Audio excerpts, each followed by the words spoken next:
Hey, ladies, I want to tell you about a very special event that I'm holding this October. It's my live virtual event called Ignite Your Life, and I really want you to attend.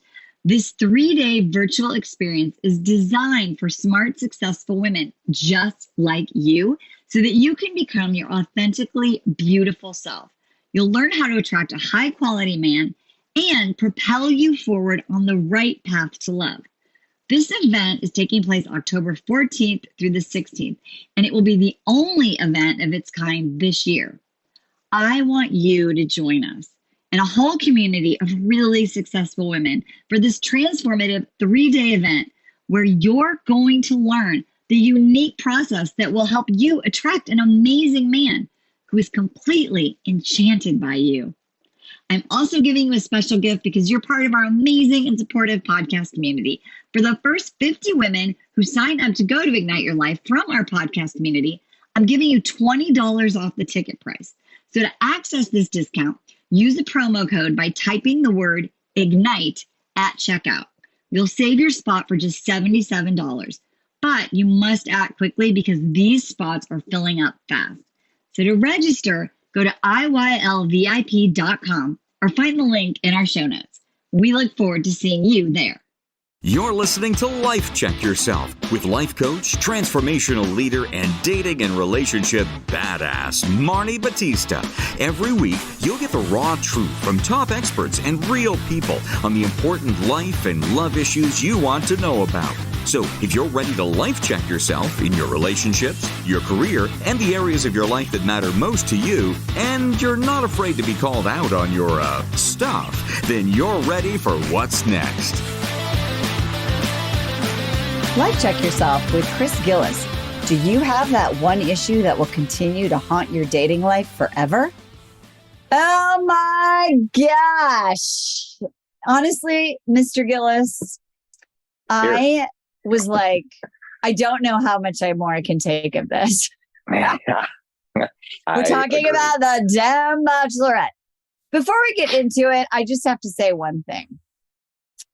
I feel like, and I know this is probably, I don't know, not feminist enough for some people. But what I have to say is I am getting really sick and tired of the women on this show sort of like having carte blanche to behave any old sort of way and making the men seem like horrible, douchey villains. Because, and I think we talked about it the last thing, because, you know, when Tino was going to come out on the couch, Jeremy's like, oh God, he's just going to get out there and apologize. You're wrong. I did. And then I was just sort of hoping, dear Lord, please let Tino have had so much media training that he can just agree with her and make it go away and get off, because there is no way anything that he said was going to be really heard. So I just really have to say that I think, before we go into the details, that making Tina the villain and Rachel like the queen in this scenario undermines the work that I'm trying to do around like mental health and good communication and healthy relationships. Because if you actually go on record and say that any way that she behaved was emotionally intelligent in any way, shape, or form, then that is really misleading to people who are trying to have great relationships. Because to me, that was like horrific. And also, I have to say, and I said this to my team today, I've been that crazy girl. I've been the one who's just talking shit. Like, you know, I've been, and I know you've been on the end of those conversations, and I admit it. And I saw it and I was like, oh my God, I think I used to do that for sure. And it's not okay. And it's a sign of some big problems. So I just want to say that, like, that I'm going on the record saying, like, yes, it's wrong that this man kissed another girl, like 100%, not even arguing that. What I'm saying is there's no way in which that, the way she handled it or the conversations they had, is representative of any kind of sort of like stable mental health or good communication. Right. And I'm glad, everybody, I'm glad that before we pressed the record button and went live, Marni went a little bit deep. And I always talk about, I like to go on Reddit and all these dorky threads and stuff. And it is encouraging to see that I don't have to scroll down quite as far to the bottom of the dumpster to see all the people who got downvoted for saying exactly what you just said, Marni, and that, hey, this wasn't right. But two wrongs definitely don't make a right. And as far as a lead, a powerful person, in his example, she did not handle that breakup with any sort of modicum of dignity that I could see. And it just turned into he was just a poor guy, was just a whipping boy. He didn't have she's so far ahead of him, as far as cleverness and wits and intelligence. A poor dude, you guys speaks in sports analogies. He didn't have a chance. And he was trying. Like, I know, here's the thing. So sad. He was trying so hard to express himself. Yes. But let's just go global. So, like, first of all, we're talking about the breakup between Tino and Rachel. It's like 20 minutes into the episode. And I said to Jeremy, the proposal, they're doing it now. Like, this thing is 3 hours long. Oh, what are they going to talk about for 3 hours? So that was insane. But anyway, globally, what we've seen from the Rachel character, and I will say the character because she gets edited, is lows and highs. You don't like me. I lose my shit. I withdraw. I can't go on a date. I can't talk to you. I run away. I avoid. You like me? I'm like,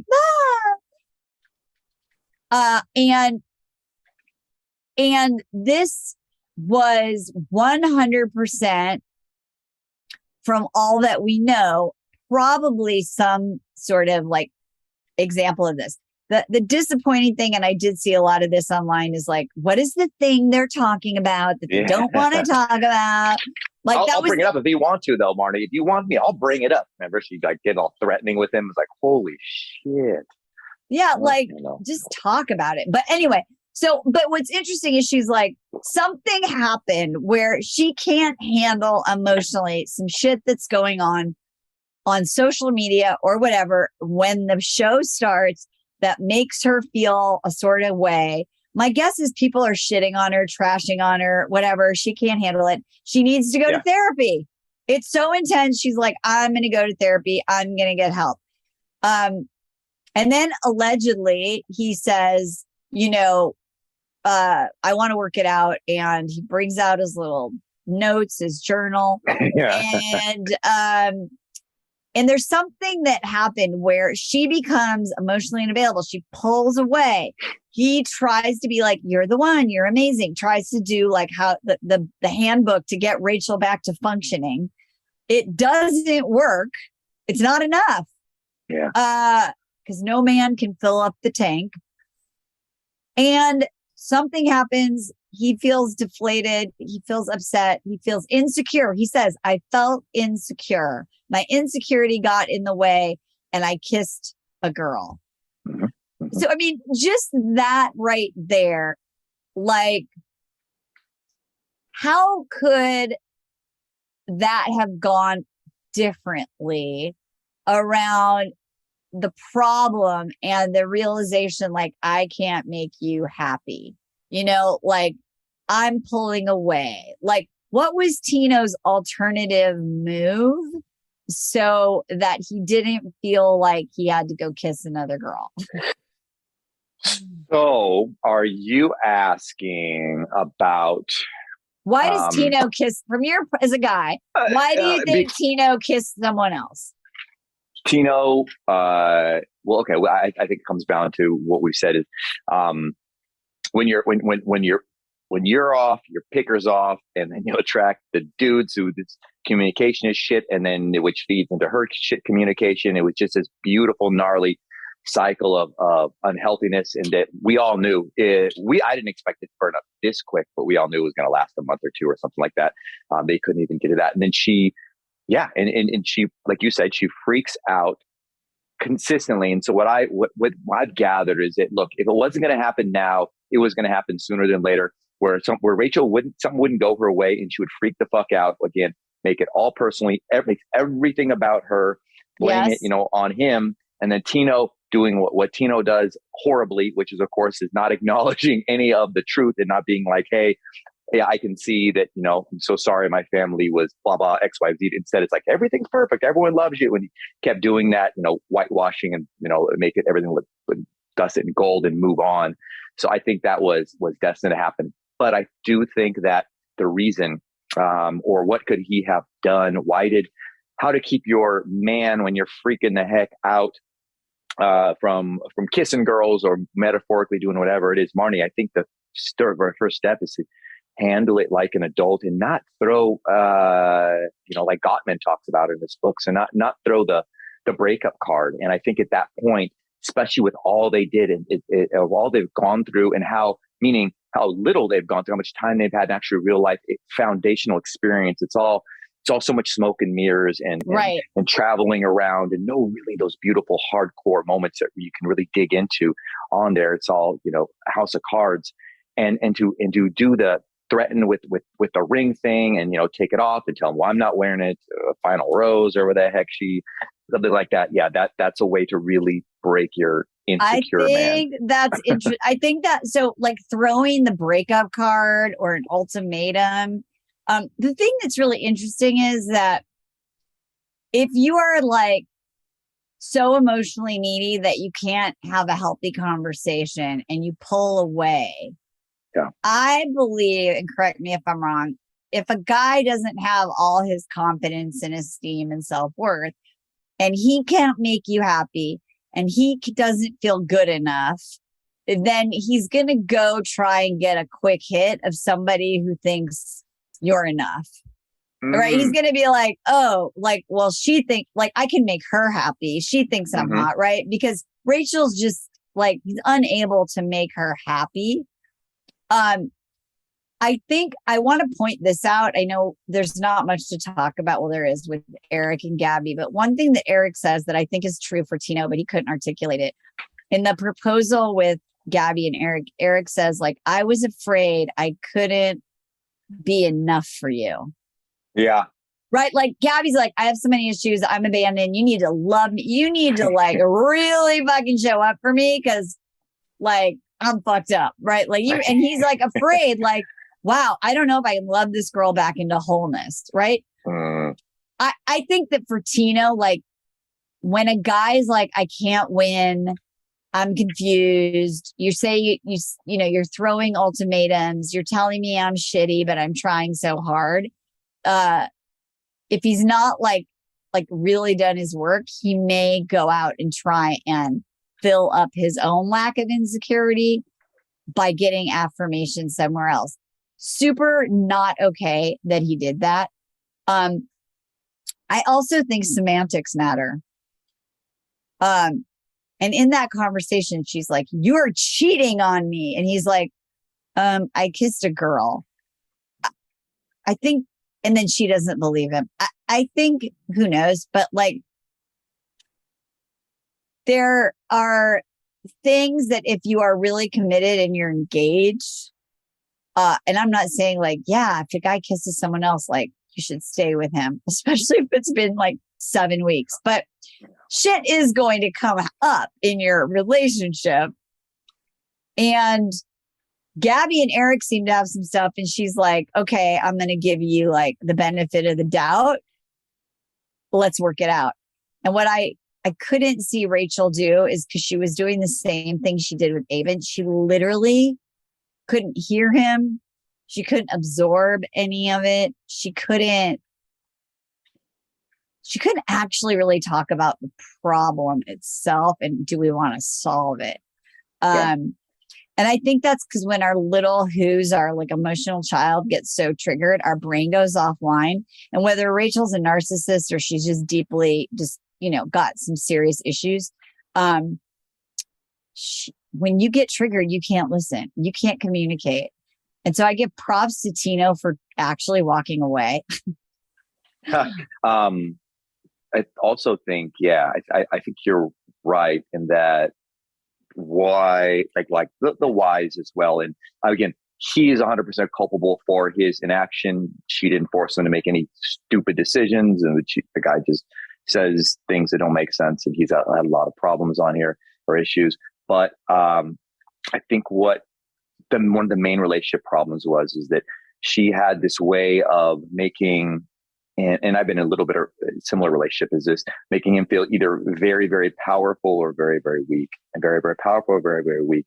And then she had the guy, you could just see how when they were talking about how much they were already just, she's just so fucking dramatic. And, how is that ever going to work out? I can't wear this ring and blah, blah, blah, all these things. And so ready to grab her shit and leave and move on. And he's like, scared. And unfortunately, that is what men do when we are feeling weak and powerful. We try to do something to regain some sort of self-control, with be it our, a secretary or with, you name it, some will do something stupid to try to feel, okay, I'm back in control and I'm back in power again. And unfortunately, I think, that wily chick in his DMs, I can't wait for her. She's got to pop up on one of the Nick Viall shows too. I know she's bouncing around here in LA somewhere, who was like working away. I read a thing where she was like, I want nothing. I read a thing where she was asked to comment and she was like, I literally want nothing to do with this show. These people, I have no comment.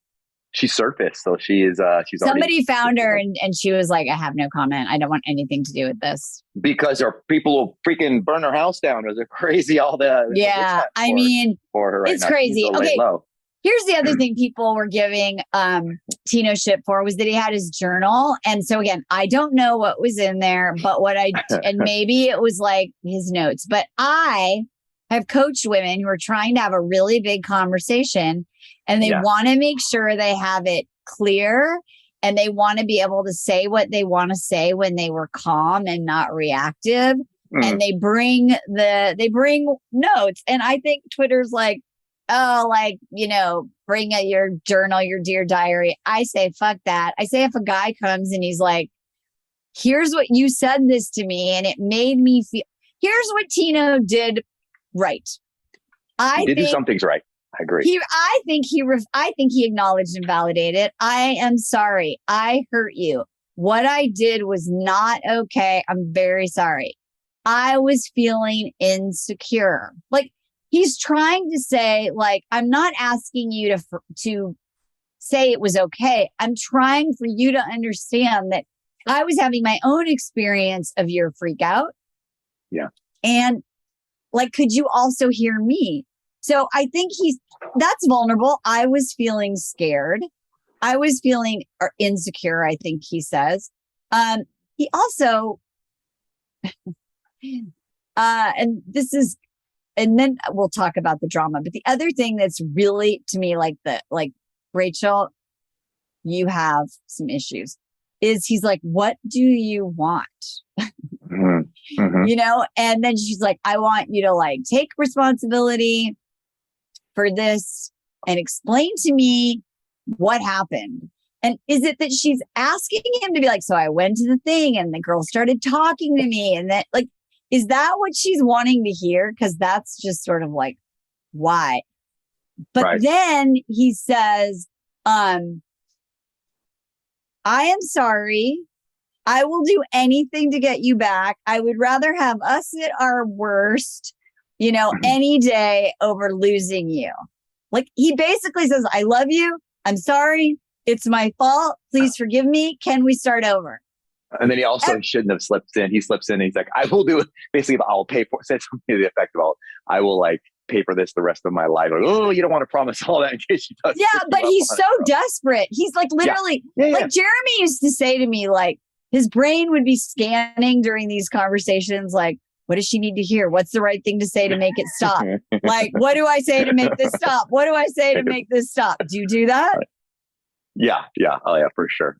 For sure. What do I say to make this stop? Just make it stop. I need to catch my breath. I don't know what to do. This train's going. And so you can see he's like, He's literally like, I'll pay for it forever. I love you. Like, I love, yeah. I'm And sorry. it almost makes her stop, dude. Remember, he said something. Marnie, you're good. What did he say? He said something to her that like started getting her dopamine levels about, I love you. You're the most beautiful thing. Something. She's like, oh yeah.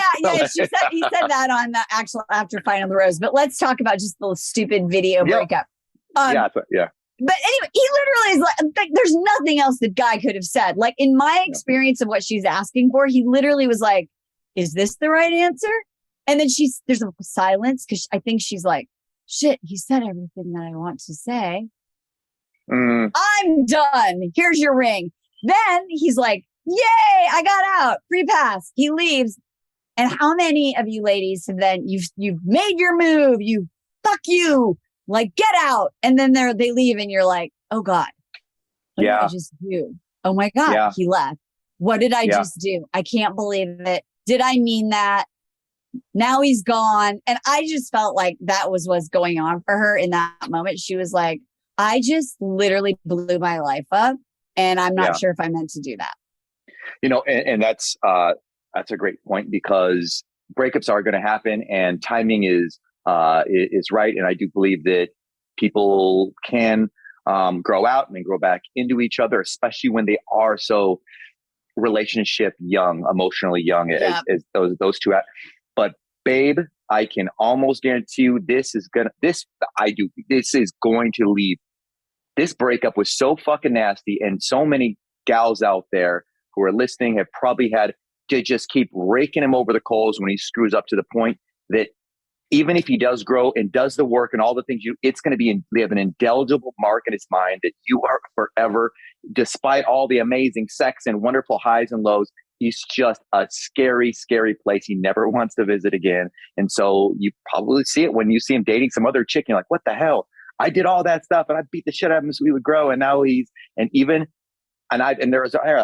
definitely know, women in past stuff like, man, I'm like, no, do not talk to her. Delete, put a giant, add characters to her phone number in case I want to call it to remind me, like, this is an emergency code, avoid, stay away. Never forget the amount of pain that gnarly breakup is because when it's not handled with dignity and with respect and in any sort of, it's just unnecessarily painful. It was unnecessarily painful. And that's what I think, I totally get that. Like and that's what she did, right? And that's what I want all of you to listen. Like literally, it's like freaking John Madden. Watch the replay. Like literally, she can't self-soothe. She can't self-regulate. Everything he says, she takes one thing and tries to turn it into a thing, and you can literally see his little man face being like, "All right, what? Like what? Like it literally, it doesn't even it literally." And I use that word specifically, does not make sense. Her responses to his expression of befuddlement. His befuddlement. And he walks out. I don't know why he calls someone, probably, but I also don't. And actually, you're talking about Gottman. Like Gottman suggests, John Gottman, who's been studying healthy relationships since the 70s, recommends that when things get heated, that you actually take a break. So if he was going to do it better, he would have been like, I'm feeling overwhelmed. I don't know what to say.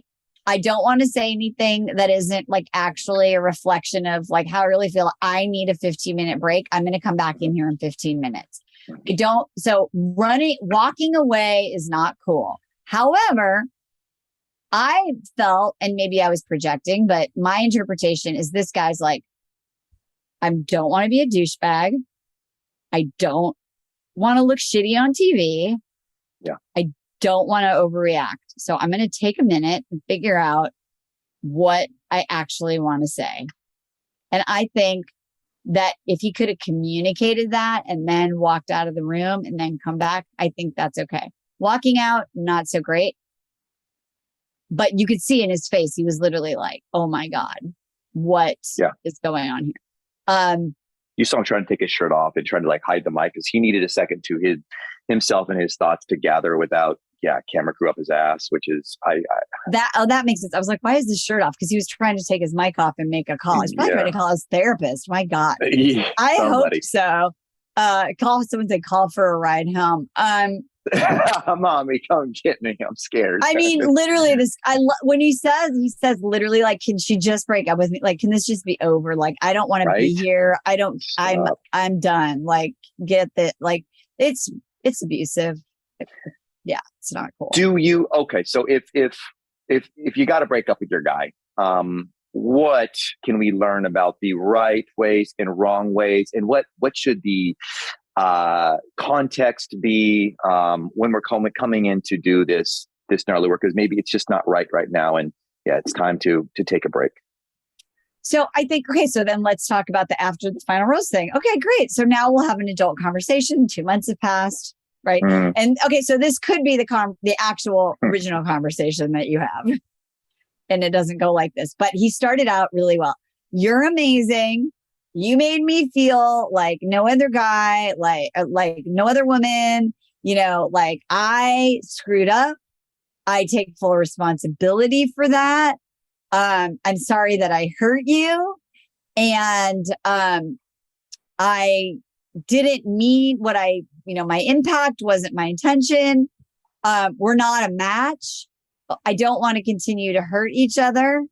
And we tried our best, and I love you. And I just know that we're not right for each other right now, I love that, Marni. You would get booed if you didn't kiss their ass like everyone expects. All the worship them. But he started off doing that. Yeah. And that's when Chris, that's the dopamine. That's when she was like, oh yes, I'm amazing. And then literally he said like, and I'm sorry if said something like, if I made you feel, or you felt that, and she's like, and then she gets this like evil look on her face. Yeah, Jerry. Oh, it's so evil. So scary. Ladies, if you have that look, talk to somebody. Well, if you're your friends, so you go to that dark place that quick, the transformation. Oh, spooky season. Yeah, so like scary. That is like, and she's like, fuck you, whatever she said. I don't even remember. I was literally, it was like, basically you're pigeonhole gaslighting me, or how dare you, blah, blah, blah. Like, whoa. I don't know if he said all of that. He's just he's bumbling, fucking saying he's being sloppy again. He's literally like, how do I get out of this? How is the segment over? I really don't even think he's in love with her at this point. Like, I think he is like, she is batshit crazy. And so what do you think? So when I literally was so over it, I think I looked away when Avon walked in, because I was like, oh God, they're like, someone demands to see you. And I'm like, what the? Yeah. Was Tino like hurt? Was he like relieved? Was he? I think it looked like we felt like 4 or 5 things kind of rushed through. And then like he was definitely startled, taken aback. I'm sure he knew that he was supposed to be it was such a disrespectful fucking thing for them to do. Hey, look, Marni, we said it. This season shit. Might as well go full trash. They went full trash. God bless ABC. They're turning it away. It's just getting messy and junky and just it was really crappy though, because at the end of the day, like you said, Tino fucked up. He's a real human being. These are all people. These are real people. And you made the, we don't know what's going on in their lives, but they do have real feelings. And that just sucked. It's one thing when you and I talk about somebody, to our listeners and trying to get protected, but the way that they paint some of these people, especially Tino, that's just disrespecting his feelings or disregarding them. It just sucks. Like he's a guy who got into this situation, had no idea what he was gonna be made to look like. I think that one thing I do have to say, and I read this and then I was like, I noticed that when Rachel comes in, and it's that clip you sent me with the filters, which was so funny on Instagram, where she's like, and you're the only one. He doesn't look like so happy and so excited. No. And I saw online someone said that was the moment he realized when there was no way he could be the Bachelor. Oh, because he's not going to be third place.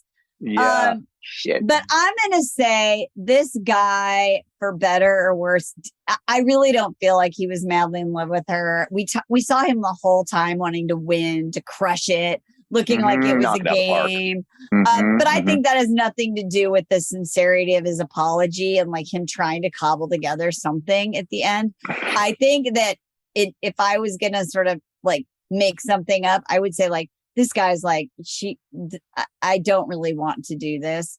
I hope somebody else stands up to do this. And then he's like, you're the only one. And he's like, okay, let's go. And I think he really did try and want to make it work. But I think that he never really was like into Rachel. I think he wanted to win. And, and he got his ass kicked and handed to him. And handed to him. And by the way, I want to answer the question that you said. You were like, so how do you do the breakup? So I did what the guy would say, right? I think a girl, I think what she could have said was like, wow, I'm devastated. This really hurts. I had no idea what was going on for you. I don't understand. I am so sad and hurt and so angry that you kissed someone else. What was going on for you that happened? Pause, listen, respond, take responsibility. I know that must have been hard for you. I was working on it in therapy. That must have been so hard for you to feel like I didn't want to be with you anymore. Like there's a million ways it could have gone, but it involves like empathy, like listening, giving someone the benefit of the doubt if they've earned it, goodwill and credit. I mean, yeah, I mean, there was, and I agree, I saw this a lot online. There's literally nothing he could have said that would have stopped that. So I imagine some people listening are going to say, well, Marni, that's easy to say because, you know, it's 30,000 view, your heart's not involved. And, you know, you don't have these massive expectations and told the world you're going to be, you follow through with your plan and execute exactly as you planned. And this guy, got in the ways and deviated from those plans, and you're not in love with him. What about when you're still filled with rage? Is it not time then to talk with that person yet? And because what you said is beautiful and true, but to have empathy, right? I think that to have some forgiveness or not take it personal, especially, right? I think she was just still in the grips of, you saw her like piss faces for like the entire last 3 episodes. She couldn't even sit there, just grinding her teeth away, and can't wait to prove her rightness and how she was wronged and she was the victim, and angry about it, ready to spit fire. Yeah, I mean, I think like, look, you're going to be angry, and that's when you have to be like, I teach this to my clients all the time. Like the best thing we can try to do is to regulate ourselves enough to manage our emotions, right? And so that means understanding, what do I need right now? Maybe you need space. Maybe you need to be angry, but there's a way to be angry without beating the shit out of someone and verbally abusing them or ridiculing them or shaming them. And it's really hard. It's really hard. I'm not saying that it's easy. I'm saying that if you related or you've been in any of those kinds of situations, like really take a good look at it and be like, wow, I don't think I can sustain a relationship if this is how I handle conflict, because conflict is gonna come up. And by the way, you're gonna scream and you're gonna say stupid shit all the time. I mean, I'm not gonna say, and I have totally had my moment of being like a complete idiot and screaming and being angry and things like that. But I can get back to a place where I'm like, okay, that was not okay. And I really want to resolve this and have repair conversations, like John Gottman calls it, and be able to get back. And what we saw with them is like, they could never get regulated to ever have the conversation. And so if you find yourself going in those circles over and over and over, like, forget this relationship. It's like, you need to work on you, because you're not going to be able to sustain anything. Yeah. Maybe, how about this? Or would you agree that maybe step one, to having a conversation, a breakup conversation with an ex who cheated on you, step one is don't even engage in having that conversation until you're clear that your sole purpose isn't just to scream and yell at them, and actually have and maybe into her only question, which was a false question, was, I want to know everything. And it was, I think what she was really saying is, I want to know every piece. I want you to just fucking sit in front of me and talk so I can just yell at you and scream at you about what an idiot and a dummy you are. I got to lay it. I got to get it out. And you hurt me. Now I got to hurt you. I got to embarrass you in this case. And that was it. Like, I think that is not like articulating just to shame. Like, and that's a reaction that people have, right? We either we pull away, we over deliver, we over function, we freeze, or we shame people, dealing with our own shame by shaming them. Right. And that is not a healthy strategy. A conflict strategy is shame, dealing with your own shame or your own feelings of sadness or anger by shaming others. And I think that's what happens, right? When you get cheated on, there's a lot of shame, right? Like, what did I do wrong? Why don't you love me enough? And so when you deal with your own shame by shaming others, that is never going to be a strategy that will work. And so I think for listeners to just be like, in conflict, what do I do? Do I pull away? Do I shut down? Do I say nothing?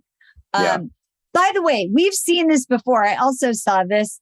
Becca Kufrin was in the audience. The whole we're going to film your happy couple breakup is Ari telling Becca that he actually isn't in love with her, and he's unpicking her as the Bachelorette, and he's with he's going to go to the second place chick. And she was like, what? I mean, there was go back and watch that, Bachelor Nation, that was handled. So it wasn't better, but it was so much less horrible and awful. And I think Becca handled it way, way better. And by the way, that guy, Ari, is now married to the second choice, and they have a bunch of kids together. So, sometimes you got to break up.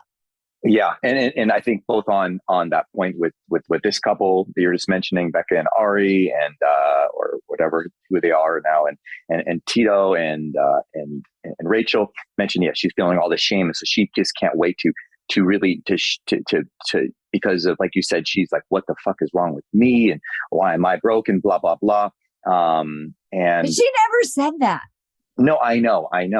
But she just always said, what? That's where we go though, right? Right. Yeah. Right, Martin. Like when we have been, God, we're every single one of our insecurities about us not, being enough, right, comes out when we feel betrayed. And the truth of the matter is it, as yes, she was involved in the relationship and but ultimately, no, it was Tino, and Tino didn't do any of that stuff to try to shame, to hurt her and shame her. It was his own insecurities. I think that's an important thing to remember when somebody does do that, does step out in some act of infidelity. It's very, very seldom about all the self-flagellating of us not being enough and broken. And that's what's it's counter to it, but it really isn't about us. And so what the hell are we doing there trying to rub their, face in it and to make ourselves feel better because we assume that it's because they think we're a piece of shit or we're not worthy. It's and it's you have to decide, is your commitment level enough that you're going to work through it, or is it not? And some, and that's for, individuals to deal with themselves.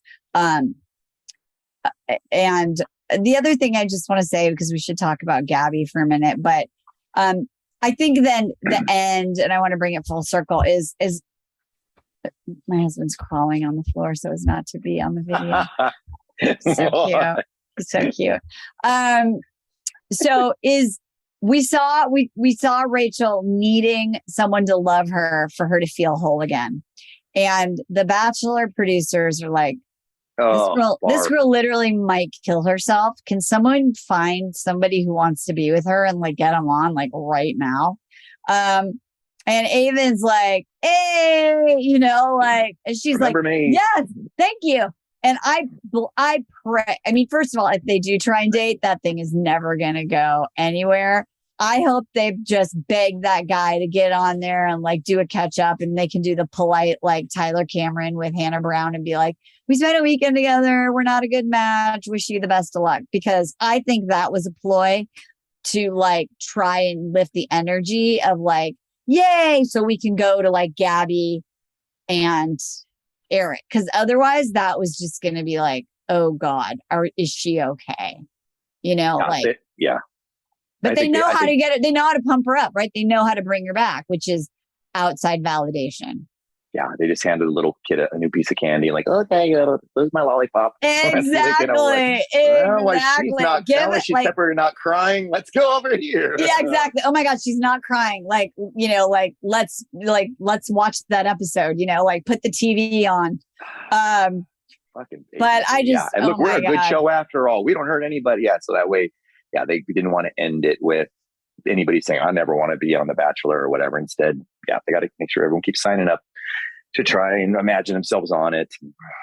The other thing, so let's talk about Gabby and Erich. And this is like, you and I were just like so pissed. Like they need a hero and heroine so bad that they're like, oh, never mind the blackface thing. Like, yeah, that was bad. You made a mistake. Oh, he clearly went on the show literally to try and be an influencer. Oh, never mind that. Like he was dating someone else. He sent her roses. He was spending time with her son. Yeah. Like but that wasn't, I mean, literally like there's like, this guy needed to be a hero. And what I will say is Erich and Gabby actually seem like they do like each other. I think their feelings seem more genuine. And Gabby was like, all right, he was honest. He told me what was going on. I'm going to give it a go. And it just shows you that Rachel could have totally had a similar conversation with Tino. For sure. And yeah, I think that I like that. Unlike like Princess Rachel, where I felt like she needed a king, and Tino was this king, this prince, and all this, and until it was either very binary. It's either he's a good or a bad guy. Whereas I really like that that Gabby said, yeah, no, my Erich was being a shit. He was being an asshole. I love that. Yeah, she did. She is going to be marrying an asshole, and then we sometimes are assholes. Where sometimes we are great guys. We're not everything. Whereas I felt like anybody currently, who Rachel dates isn't going to have that wiggle room to make those mistakes and make those, those picadillos and accidentally step on her toes and be able to get away with it with a quick, oh, sorry, babe, didn't mean to. No. There's going to be a big, long, drawn out, how could you betray me? Something until it's going to happen. Yeah. I mean, and that's just it. Like there is no such thing as perfect. And, Gabby says like, he showed me those texts before they came out. He told me about that. You could say the same case. Tino's like, look, I kissed someone. It might come out. I fucked up. Because honestly, like, it's not real. Like Erich wrote, this isn't real. Now suddenly it's real. So what are we going to do about it? And so I do think that they did model a better attempt at actually problem solving. I was thinking last week we talked about that, the autobiography in 5 chapters. And, chapter 1 is I fall in a hole. I walk down the street, I fall in a hole. It's my fault. I mean, it's not my fault. That is Rachel, right? I fall in the hole. It's not my fault. You're an asshole. Gabby is like, I walk down the street, I fall in the hole. It's my fault. I get out. Right? Like she can at least say like, I overreacted, in the last night. Like I freaked out. Feelings were hot, like I was afraid you weren't going to propose. Like I was scared. Like, let's have a conversation. Erich can say like, I hope that I'm enough for you. Like that scares me. Like, and then he'll make these mistakes. I think that if you were going to keep score in the who did more douchebaggery shit,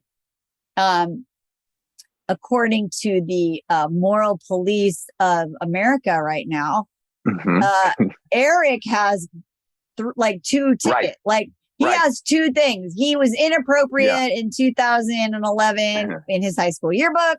And he totally went there for the wrong reasons and led a girl on. Tino kissed a girl. I mean, it's 2-1. Drunk at a bar. Yeah, drunk at a bar, kissed a girl.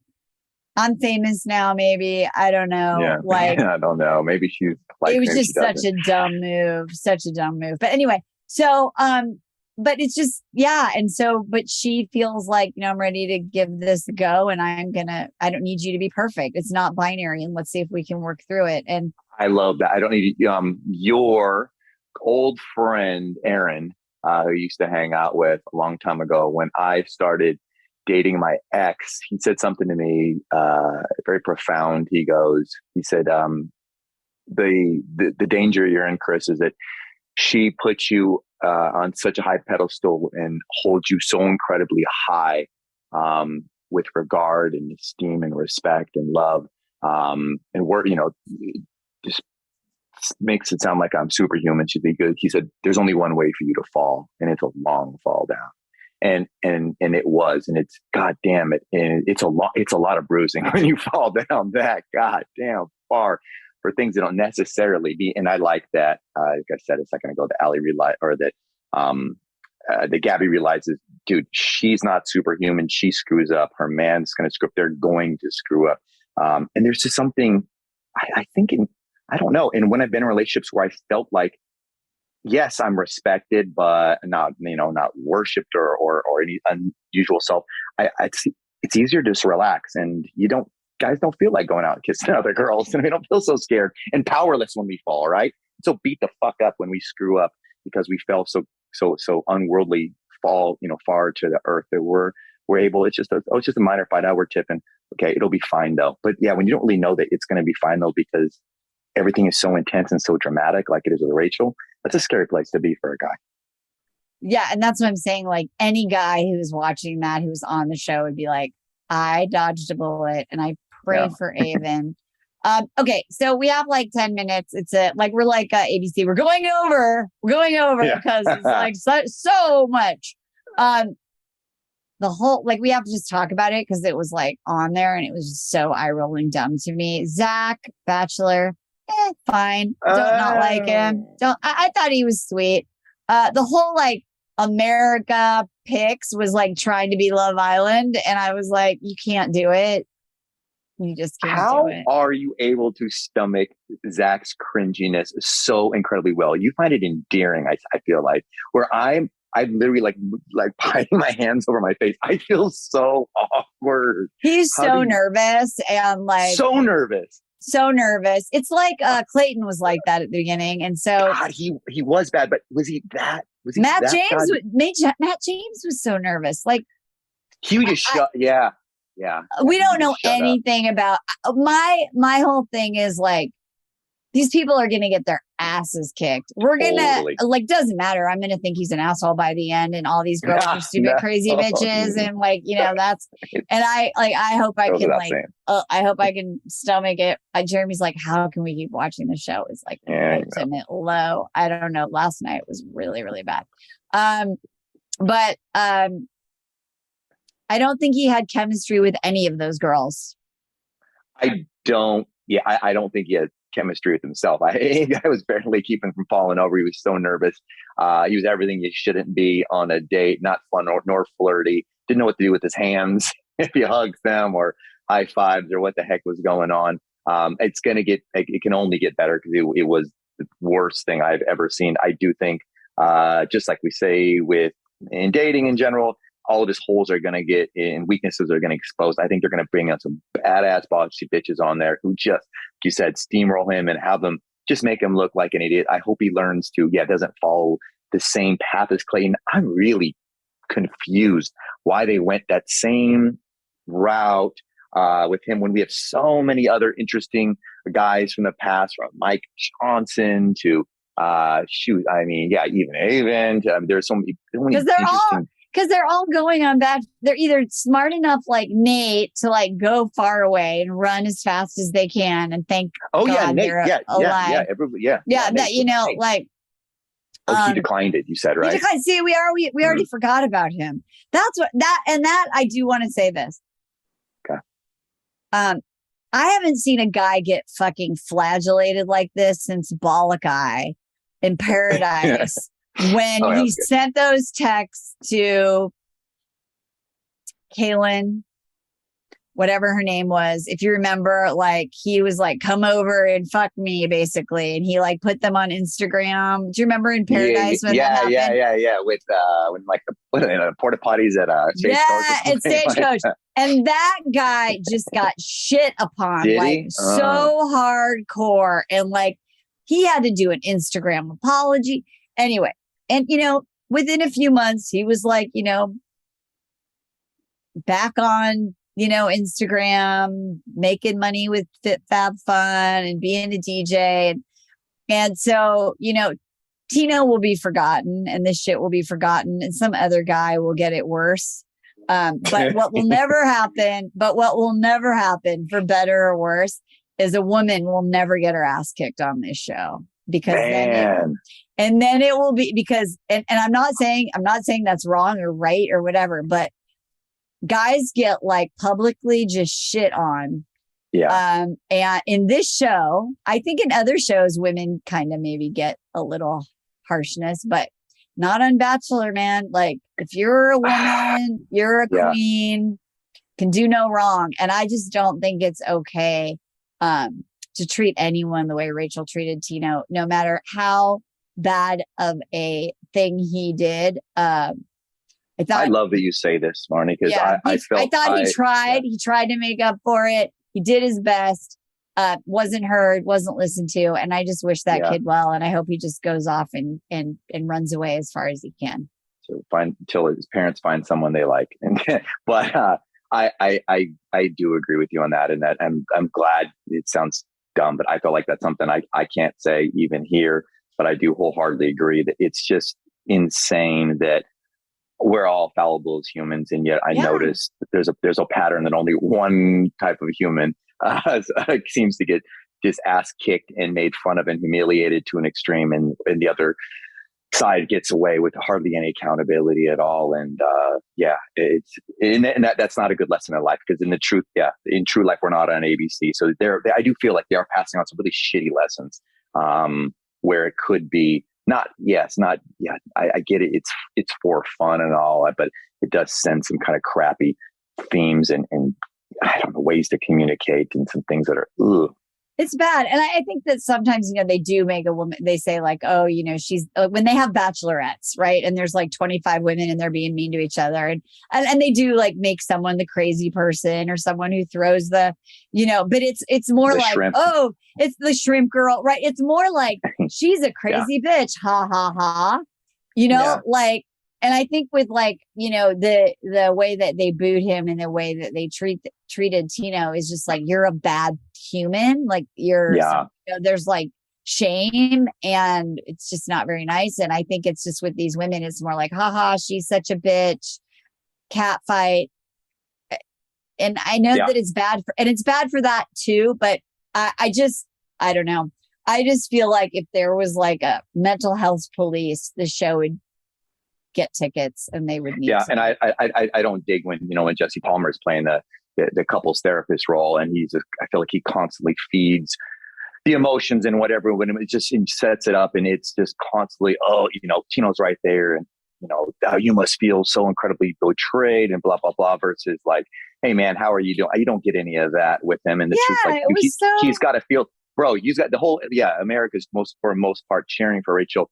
This has got to be hard. He doesn't even say that. Instead, it's just like, he's not acting like he's not there. He didn't. And I take it all really seriously because, and I joke about Love Island and all these shows, but I don't know if there's any of this data on Bachelor, but I do know on Love Island, they've had like one or two contestants commit suicide as a result of the show, right? And the shit that they got. And that's fucked up, right? And like for all the shaming and all the trolling and all that kind of stuff.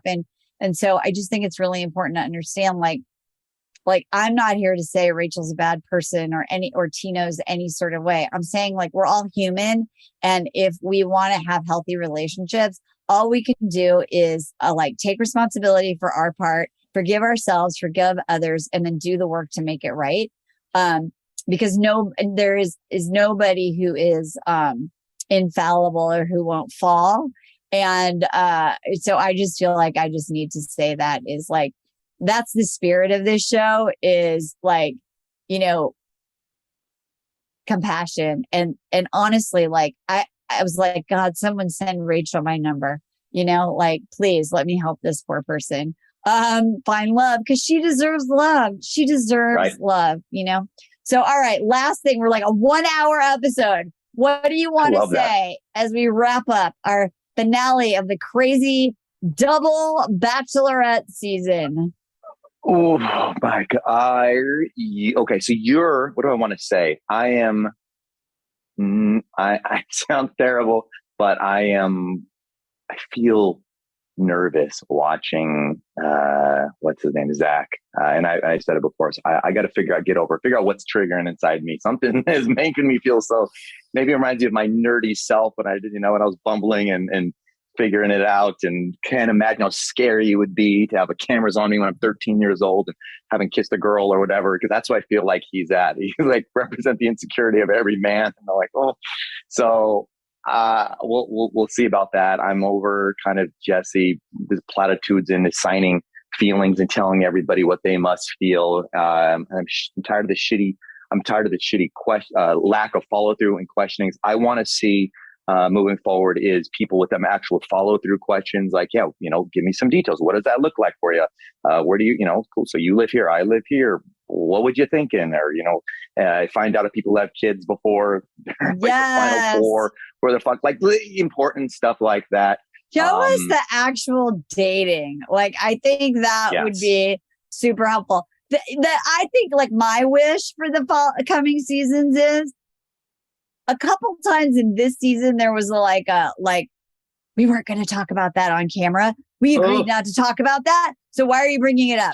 Gabby with Erich. And then, do you really want to bring that up here? It's like, if you know what? If you're not going to show it, don't talk about it.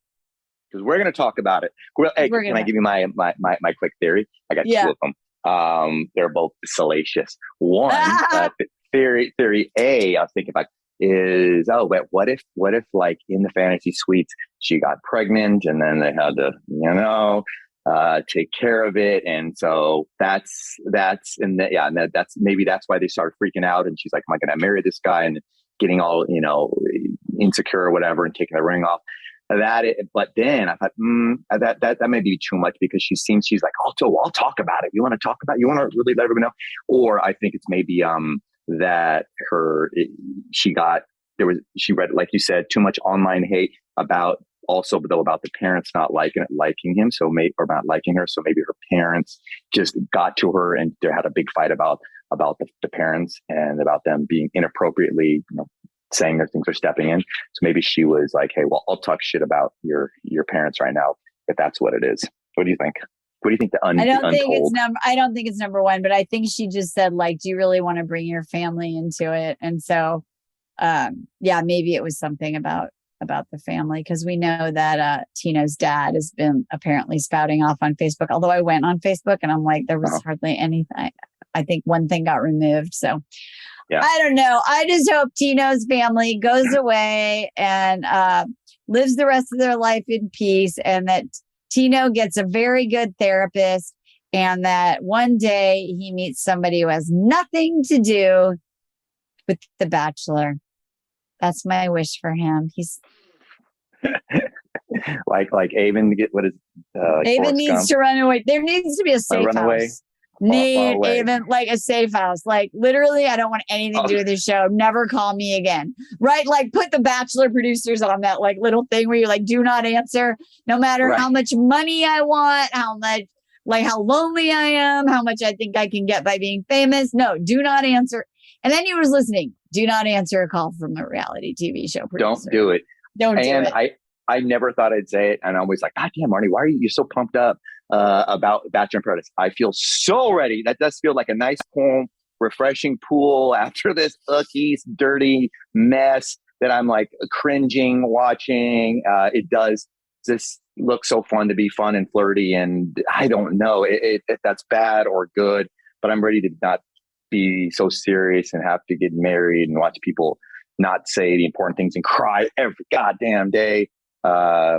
So I'm ready to move on too. I think there's going to be some crying, but I think it'll be a lot more fun. It'll fun and guess crying, what? Baby. It's going to be next week. Oh my God. No. Oh, God. On Monday and Tuesday. Make it stop. Make it stop. Make it stop, dear God. It keeps coming and coming and coming. It's raining reality. Chris, I love you. It's been a pleasure. We will be back in January to talk about Mr. Zach. In the meantime, we'll be talking about Bachelor in Paradise. We'll be talking about whatever else random Netflix dating show comes up that they make me watch. But whatever it is, God bless. Please life check yourself. We'll see you next time. Bye-bye. Hey, thanks for tuning into today's show. So if being in an intimate relationship in which you feel 100% seen, heard, and accepted by a high caliber man is a priority for you right now, and you're interested in seeing if you're a fit for working with me and my team at Dating with Dignity, here's what I want you to do. Just head over to DWD VIP. That's D as in dating, W, D as in dating, VIP.com, and book a call to speak with my team. We'll get on the phone with you for about 60 minutes and you'll get crystal clear on what's stopping you from finding true love right now. We'll also take a look at what you want to create, what you want your whole life to look like when you're able to finally be fully expressed as a woman in a healthy relationship with an incredible guy. And if we can help you get from where you are right now to where you want to be, we will show you the fastest path possible that makes sense for you to do that. We help smart, successful women all over the world solve this one missing piece in their life so they can finally have it all. So to see if we can help you do the same thing, head over to DWDVIP.com. I'm Marni Batista, and let's talk soon.